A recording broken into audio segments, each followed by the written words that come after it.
So I don't typically like to have logos just plastered right onto all of my things. Sometimes it's okay, but sometimes it's just unnecessary. Sometimes I just want my things to be things. And this isn't to say anything bad about this brand or any other brand that does this. Pretty much every brand does this. Like, I'm even working on a maker's mark to mark my work, but I don't want it to be so obvious. I want it to be somewhere where you can find it and go, oh, this is this guy's work, but not necessarily plastered on every single face. To remedy this, I'm simply going to remove it. And very shortly here, I'll realize that the hand sanding ain't gonna work, and I'm gonna switch over to Dremel.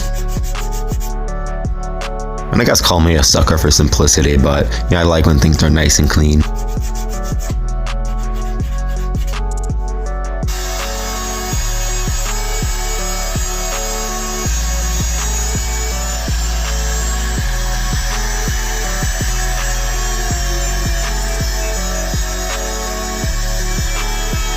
Now this made a much better job of it, and then I just went ahead and did it on all sides before going back and doing it by hand to make it look much nicer.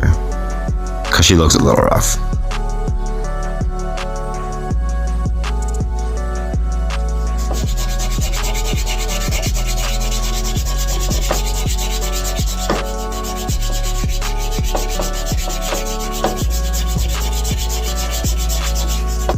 Even after just one grit here, you can see how much better it looks on one side compared to the other side that hasn't been hand sanded.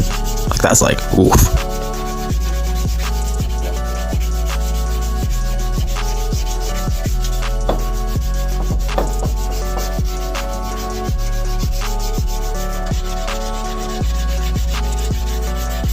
Now, I don't actually remember what grits I used. I think I went up to, yeah, I don't know, but to the point of where it went nice and shiny and it looks good.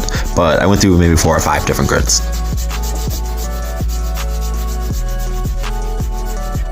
And this is where it really starts to shine, and we're getting close to it being finished up.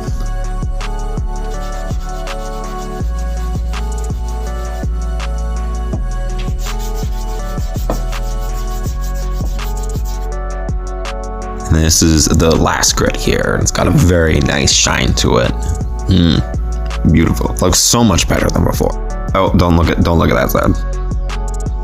All right, now I got to do all of it up to that grit. So I'm just gonna do a time lapse of it here. Just the same thing over again. Basically, we're going through all of the grits and trying to get at all of the different surfaces. It took a little while, but it was definitely worth it because it all got super, super shiny by the end of it, and it looks great. By the time I got done with that, this is what it looked like. Honestly, I think it looks great. I really like this. It just looks so much cleaner, very nice and sleek. And then I went ahead and put a good edge on it.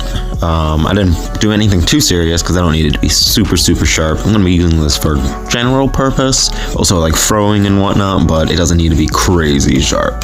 So I kept it pretty low grit here. Only thing I want to do with this after is replace the handle, because I really hate plastic handles.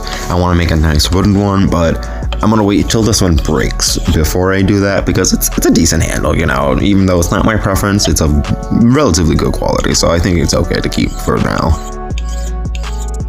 And then I gave it a polish, and then I stropped it after that, and put a pretty good sharp edge on it. Nothing too crazy, because, you know, I don't need it to be super, super sharp, but definitely sharp enough to do the work that I need. And it looks really, really nice at this point. Quite happy with my work here. And this is just the stropping part there. I heard that it should be able to like cut paper, but it doesn't need to be like sharp enough to like cut hair off like your arm. You shouldn't be able to shave with it, but you should be able to cut paper. I don't know how true that is, but that's kind of what I was going for. Overall, I think it came out really nice. It'll be ready to be beat up, and eventually this handle will break and I'll be able to replace it with a nice wooden one. But until that day, this is what I've got. Much better than it was before, in my opinion.